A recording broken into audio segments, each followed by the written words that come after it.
सो हिंदी में जो अपने को देखना है,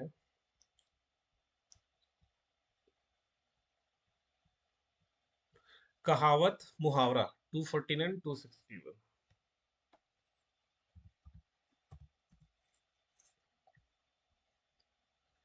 कहावत में कल आप लोग 5 देखे थे, 5 उसके आगे पढ़ेंगे।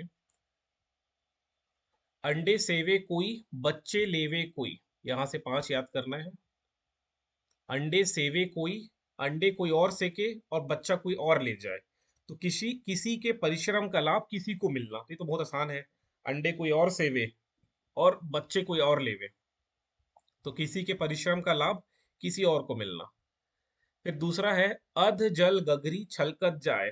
मतलब आधा ज्ञान, थोड़ी विद्या अथवा धन पाकर इतराना। अध अध जल गगरी, अध जल गगरी छलकत जाए। कोई चीज भी आधा अच्छा नहीं होता। अंत भला सो सब भला, अंत भला सो सब भला। परिणाम अच्छा हो जाए तो सब कुछ अच्छा माना जाता है। अंत भला सो सब भला, परिणाम अच्छा हो जाए तो सब कुछ अच्छा माना जाता है। फिर क्या है अगला, अंधा अंधा क्या चाहे दो आंख। अंधा क्या चाहे दो आंख, अभिलाषित वस्तु को प्राप्त होना। मतलब जिसके पास जो चीज नहीं है वो प्राप्त हो जाए, तो अंधा को क्या चाहिए, दो आंख चाहिए। फिर अंधा का जाने बसंत बहार। अंधा क्या जाने बसंत का बहार क्या होता है, मतलब जिसने जो वस्तु देखी नहीं हो वह उसका आनंद क्या जाने। ये बहुत इजी था, आप लोग एलिमिनेशन से भी बना लोगे इसको। अंधा क्या जाने बसंत बहार, जिसने जो वस्तु देखी ना हो वो उसका आनंद क्या जाने। अंधा बाटे रेवड़ी, फिर अपने अपने को ही दे। अंधा बाटे रेवड़ी, फिर अपने को ही दे, अपने ही को दे। मतलब जो व्यक्ति जो लाभ बांट रहा है वो सिर्फ अपने आप को दे रहा है, तो स्वार्थ लाभ या सारा लाभ स्वयं ही लेना। तो अंधा बाटे रेवड़ी, अंधा बाटे रेवड़ी, फिर अपने ही को दे। बार बार अपने अपने को ही देना। वो रेवड़ी एक खाने का होता है ना, सफेद सफेद रहता है, मतलब शुगर बॉल के ऊपर चिपके रहता है, तीली, इसको बोलते हैं रेवड़ी। तो अंधा बाटे रेवड़ी और अपने अपने को ही दे रहा है बार बार, तो स्वार्थ लाभ, सारा लाभ स्वयं लेना। अंधा बगुला कीचड़ खाए। अंधा बगुला जो है वो कीचड़ खा रहा है, मतलब संसाधन की कमी से अयोग्य बनना। अब बगुला कीचड़ खा रहा है, अंधा बगुला कीचड़ खाए, संसाधन की कमी से अयोग्य बनना। इतना याद रखिए कहावत में। चलते हैं मुहावरे की तरफ सीधे।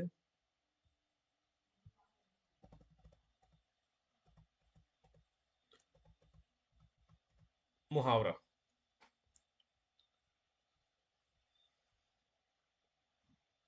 अंगारों पर लूटना। ये अंगारा वाला याद रखना, अंगार बनना, लाल होना। थोड़ा सा अब याद रखने वाला चीज है ना, मल्टीपल टाइम पढ़ोगे तब याद रहेगा, समझने वाला कुछ नहीं है इसमें। कुछ कुछ होगा समझने वाला, बहुत कुछ याद रखने वाला है। अंगार बनना, लाल होना या क्रुद्ध होना, गुस्सा आना मतलब। अंगार बनना, अंगारों पर पैर रखना, जानबूझकर खतरनाक कार्य करना। अंगारों पर पैर रखना, अंगारों पर पैर रखना, जानबूझ के खतरनाक कार्य करना। और है, अंगारों पर लौटना, रोष और जलन के मारे कुढ़ना। अंगारों पर लौटना का मतलब होता है किसी से जलना, किसी से रोष रखना या जलन के मारे कुढ़ना। 3 चीज है, अंगार बनना, लाल होना, क्रुद्ध होना, गुस्सा आना। अंगारों पर पैर रखना मतलब खतरनाक कार्य करना, और अंगारों पर लौटना का मतलब है जलन के मारे कुढ़ना, जलना किसी से। ठीक। उसी प्रकार है अंगूठा दिखाना। अंगूठा दिखाना मतलब समय पे धोखा दे देना, एन समय पे धोखा देना का मतलब होता है अंगूठा दिखाना। अचरा पसारना, मांगना। अचरा मतलब आंचल, आंचल पसार के मांगना। तो मतलब है वो एक्चुअल में आंचल पसारना का मतलब होता है मांगना या याचना करना। अंटी मारना, अंटी, अंटी मारना मतलब चाल चलना है। अंटी मारना मतलब चाल चलना। अगर मगर करना, टाल मटोल करना। अगर मगर कोई कर रहा है का मतलब वो बात को घुमा रहा है, टाल मटोल कर रहा है। अगर मगर करना मतलब टाल मटोल करना। अंटी मारना मतलब चाल चलना। अगर मगर करना मतलब टाल मटोल करना। और एक है अन्न जल उठना। अन्न जल उठना का मतलब होता है उस स्थान से अब कहीं और शिफ्ट होना। अन्न जल उठना का मतलब किसी स्थान से संबंध टूटना, टूटने का समय आना। अन्न जल उठना का मतलब है जैसे मैं पहले इस जगह पे रहता था, अब उस जगह से मेरा अन्न जल उठ गया है, मतलब अब मैं उस जगह पे रहता नहीं हूँ, उस जगह से मेरा कोई संबंध नहीं है। वो है अन्न जल उठना। इतना करिए, फिर आगे और देखते हैं।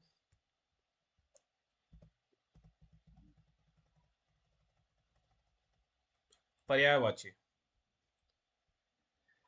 पर्यायवाची में अंग। अंग का मतलब क्या होता है? वपु होता है, देह, काया, शरीर, गात, बदन, कलेश्वर, तन। देखो मेंस में हम लोग क्या करते थे, मेंस के टाइम में क्या होता था, अगर जो मेंस की तैयारी कर रहा है उसके में तो लिखने आएगा ना अंग से रिलेटेड क्या है, तो वो दो तीन ठो लिख लेगा तो भी चल जाएगा। लेकिन अभी इसमें क्या होगा, व्यापम में क्या होगा, चार ऑप्शन मिलेगा, तो हो सकता है वो देह ना दे, काया ना दे, शरीर ना दे, गात बदन ना दे, कलेवर तन सबको पता ना दे, वपु का मतलब दे दे। अंग, अंग का पर्यायवाची कौन सा है, तो आपको वपु याद रखना पड़ेगा। मतलब एक एक हर एक जो दिया है, वपु दिया है, वपु मतलब अंग होता है, देह मतलब अंग है, काया मतलब अंग है, शरीर मतलब अंग है, सब याद करना पड़ेगा, सब चीज। है ना, हो सकता है ऑप्शन में वपु हो और वपु करेक्ट आंसर हो, बट वपु का मतलब आपको नहीं पता है, तो आप नहीं कर पाओगे। तो ये सब याद करना पड़ेगा, एक एक लाइन। अंग का वपु देह काया शरीर गात बदन कलेवर तन। अंग, वपु देह काया, शरीर गात बदन तले कलेवर तन। ये इसका मतलब है अंग। अंश का मतलब होगा भाग, हिस्सा, खंड, टुकड़ा। अंश तो इजी है, अंश मतलब भाग होगा, हिस्सा खंड टुकड़ा आसान है। अग्नि, अग्नि का आतिश, एक याद रखिए, आगी आग तो याद रखोगे। अनल याद रखिए, अनल, अनल, अनल। अनिल मतलब पवन होता है, अग्नि में अनल आएगा, अनल। पावक, वाही, दावाग्नि, जातवेद, हुताशन, वैश्वानर, कृषाणु, बड़वानल, दहन, ज्वल, दावानल, ज्वाला। ये पूरा याद रखना है। अग्नि में आतिश, आगी, आग, अनल। अनिल मतलब पवन। पावक, वाही, दावाग्नि, जातवेद, हुताशन, वैश्वानर, कृषाणु, बड़वानल, दहन, ज्वल, दावानल, ज्वाला। ये अग्नि का है।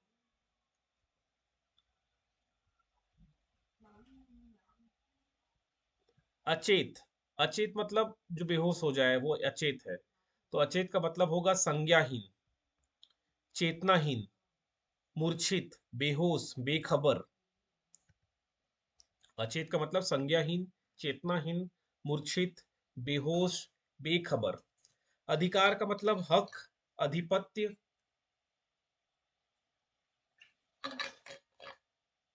अधिकार का मतलब हो जाएगा हक, आधिपत्य, स्वत्व, प्रभुत्व, स्वामित्व। ये अधिकार का मतलब है। अधिकार, हक, आधिपत्य, स्वत्व, प्रभुत्व और स्वामित्व। ये अधिकार का है। अध्यापक, आचार्य है, गुरु, शिक्षक, उस्ताद, ये उस्ताद याद रखे रहो, उस्ताद। टीचर, प्रोफेसर, मास्टर, ये सब अध्यापक हो जाएगा। ठीक। इसी प्रकार अनाज का भी देख लो। अनाज में है अन्न, गल्ला, धान्य, शस्य, दाना। अनाज में अन्न, गल्ला, गल्ला मतलब ये अनाज है, गल्ला, धान्य, शस्य, दाना।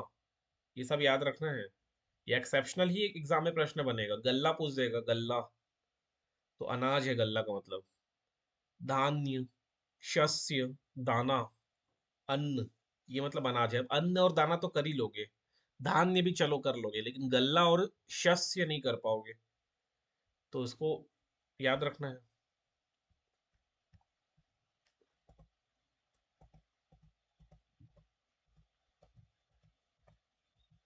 फिर है विलोम शब्द। विलोम मतलब उल्टा। अंकुश का निरंकुश, अंत का आदि। अंकुश का निरंकुश, अंत का आदि। अंतरंग का बहिरंग, अंकुश का निरंकुश, अंत का आदि, अंतरंग का बहिरंग। अंतर्द्वंद का बहिर्द्वंद, अंतर्द्वंद का बहिर्द्वंद। अंतर्मुखी का बहिर्मुखी, अंतर्मुखी का बहिर्मुखी। अंतिम का अनंतिम, अंतिम का अनंतिम या आरंभिक। अंतिम का अनंतिम या आरंभिक। अंदर का बाहर पता ही है, अंधकार का प्रकाश पता ही है। अंशकालीन का पूर्णकालीन होगा, अंशकालीन का पूर्णकालीन। ठीक है, अंशकालीन का पूर्णकालीन। जब सरकारी कर्मचारी जो होते हैं ना, कुछ पूर्णकालिक होते हैं, कुछ अंशकालीन हो अंशकालिक होते हैं। पूर्णकालिक का मतलब जो परमानेंट है, और अंशकालिक का मतलब जो टेम्पररी है, डेली वेजेस पे है, एक आध साल 2 साल के लिए जिनकी नियुक्ति हुई है, वो अंशकालिक। अंशतः का पूर्णतः, अंशतः का पूर्णतः। अकर्मक का सकर्मक, अकर्मक का सकर्मक। अकेला का दुकेला, अकेला दुकेला। अक्षत का विक्षत, अक्षम का सक्षम। अखंडनी का खंडनीय। ठीक है, ऐसे करके आपको करना है डेली 10-10, 5-5, जितना भी कर सकते हो करो। डेली करना है, डेली मैथ्स की तरह इसको भी करो, क्योंकि ये सब याद नहीं रहता। ये सब किसी को याद नहीं रहता, जो रोज पढ़ेगा उसी को याद रहेगा, और पढ़ना छोड़ दिए तो फिर भूल जाओगे।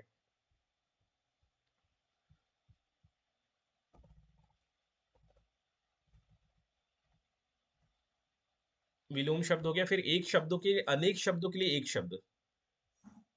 ठीक है, जैसे जिसके पास कुछ ना हो, जिसके पास कुछ ना हो, उसको अकिंचन कहते हैं।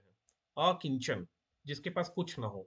आगे बढ़कर स्वागत करने वाला अगवानी कहलाता है। आगे बढ़कर स्वागत करना अगवानी कहलाएगा। पहले जन्म लेने वाला अग्रज, जो पहले जन्म ले लिया वो अग्रज। जो वस्तु एक ही स्थान पर हो अचल, अचल संपत्ति बोलते हैं ना। अचल संपत्ति का मतलब ऐसा संपत्ति जो एक ही जगह पे फिक्स्ड होगा, फिक्स्ड एसेट, एसेट बोलते हैं, फिक्स्ड एसेट, जो एक ही जगह पे स्थिर रहेगा, अचल। जो चिंता के योग्य ना हो, अचिंतनीय, जिसपे आपको चिंता नहीं करना है, अचिंतनीय। जो चिंता के योग्य ना हो, अचिंतनीय। जो कुछ नहीं जानता, अज्ञानी। जो ना जाना जा सके, अज्ञेय। जो कुछ नहीं जानता वो अज्ञानी है। जो ना जाना जा सके, जिसके बारे में हम जान ही नहीं सकते, वो है अज्ञेय। जिसके समान कोई दूसरा ना हो, अद्वितीय। अद्वितीय, जिसके समान कोई दूसरा ना हो, अद्वितीय, यूनिक। जिसके आने की कोई तिथि ना हो, वो अतिथि है। अतिथि मतलब जिसके आने की कोई तिथि ना हो, अचानक से आए, अतिथि। जिसकी गहराई ना नापी जा सके, अथाह। समुद्र की गहराई अथाह है बोलते हैं ना, समुद्र की गहराई अथाह, गहराई नहीं नाप सके। जो जीता ना जा सके, अजेय। जो जीता ना जा सके, जिससे आप जीत नहीं सकते, वो अजेय। जो दिया ना जा सके, अदेय। जो दिया ना जा सके, अदेय। अब ऐसा लगेगा ना कि ये तो बहुत आसान है, मैं ऑप्शन से एलिमिनेट कर लूंगा। चारों ऑप्शन एकदम क्लोज टू क्लोज लिखा जाता है। अदेय होगा, दया दिन, ऐसा करके 4-5 ऑप्शन, चार जो ऑप्शन होंगे ना, बहुत एकदम सटीक ऑप्शन होते हैं। आपको लगेगा ये भी सही है, ये भी सही है, ये भी सही है, उसमें से एक सटीक छाटना पड़ेगा। तो सटीक यही है जो इस किताब में लिखा होगा आपके, जो दिया ना जा सके, अदेय। अधिक बढ़ा चढ़ाकर कहना अतिशयोक्ति कहलाता है। एकदम बढ़ा चढ़ा के बात करना अतिशयोक्ति। जिसका शत्रु ना जन्मा हो, अजात शत्रु। अभी मगध साम्राज्य में पढ़ोगे, एक शासक है जिनका नाम है अजात शत्रु। बिंदुसार के बिंबिसार के बेटे का नाम रहेगा अजात शत्रु। तो मतलब जिसका शत्रु ना जन्मा हो, उसको बोलते हैं अजात शत्रु। जो अभी तक ना आया हो, अनागत। जो आया नहीं है अभी तक, वो है अनागत। जो कुछ नहीं जानता, अनभिज्ञ। जो कुछ नहीं जानता वो है अनभिज्ञ। ऐसे पढ़िएगा इसको।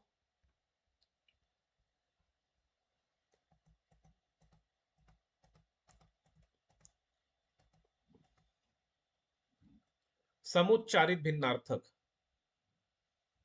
जिनका उच्चारण सेम होता है, लेकिन उनके जो अर्थ है वो भिन्न होते हैं। अंश का मतलब होगा कंधा, और अंश का मतलब होता है खंड या भाग, इसको समुच्चारित बोलते हैं। होमो, इंग्लिश में कुछ बोलते हैं, होमो समथिंग कुछ है। मतलब इनका उच्चारण या प्रोनाउंसिएशन सेम सेम है लगभग लगभग, लेकिन मीनिंग अलग अलग है। होमोफोन्स बोलते हैं इंग्लिश में, होमोफोन्स।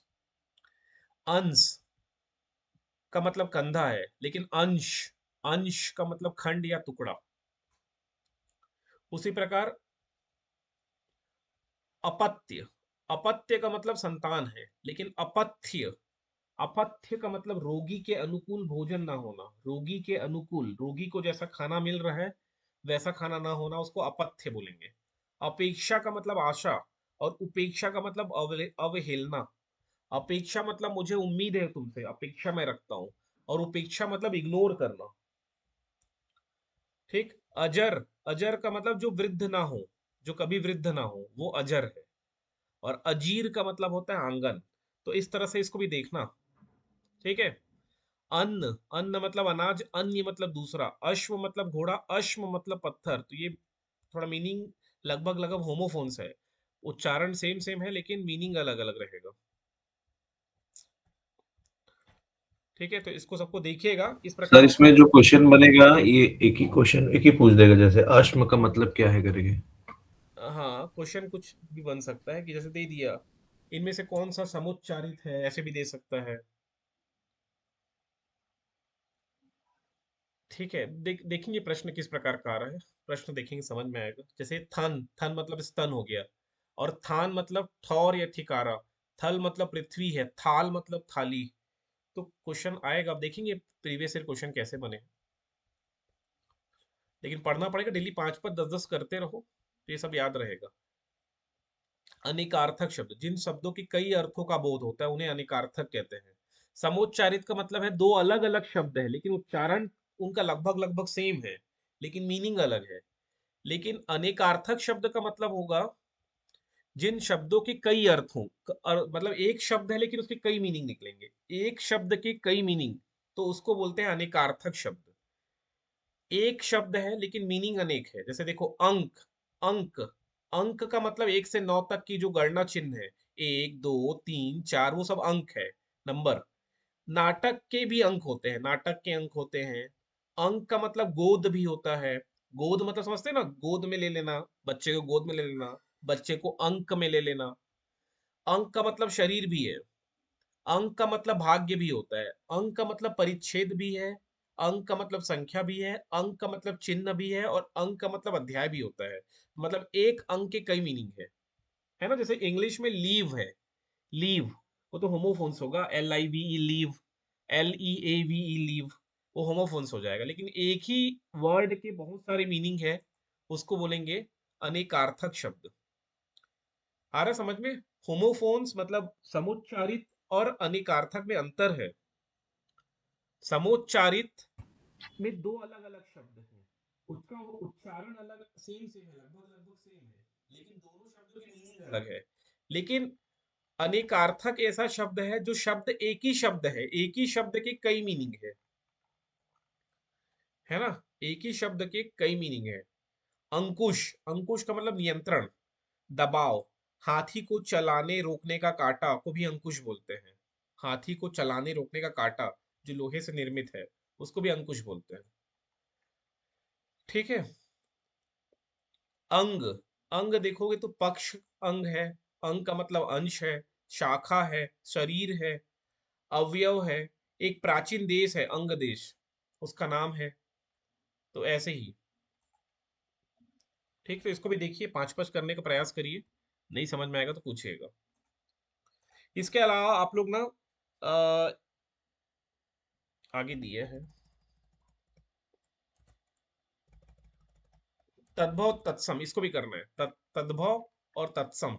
तत्सम जो संस्कृत के से आए हैं शब्द हैं, जो संस्कृत के ही शब्द हैं एक्चुअल में, जिसको हम लोग हिंदी में एज इट इज हूबहू अपना लिए हैं। और तद्भव मतलब जिसको, जो संस्कृत के शब्दों को थोड़ा परिवर्तन करके हम लोग एक्सेप्ट किए हैं। जैसे तत्सम है अंगार, अंगार ये संस्कृत का शब्द है, लेकिन हिंदी में हम लोग अंगार की जगह अंगारा बोलते हैं। अंगुष्ठ, ये संस्कृत का शब्द है, तत्सम अंगुष्ठ, लेकिन हिंदी में अंगूठा बोल देते हैं हम। अंजलि, अंजलि, इसको हम लोग हिंदी में अंजलि बोल देते हैं। अक्षर, अक्षर को अक्षर बोल देते हैं। अकार्य को अकाज बोल दिए, अगम्य अगम बोल दिए। पढ़ो बस, मैं ये नहीं बोल रहा हूँ याद करना है, याद नहीं करना, केवल पढ़ो, तत्सम तद्भव पढ़ो, एग्जाम में ऑटोमेटिकली एलिमिनेट होगा अगर 15 से 20 बार रिवीजन है तो। ठीक है, चलिए मेरे को समय हो रहा है, मेरे को जाना है। ठीक है, आज इतना ही करते हैं, उसके ओके बाद। सर। ठीक है, पढ़िए, ठीक है।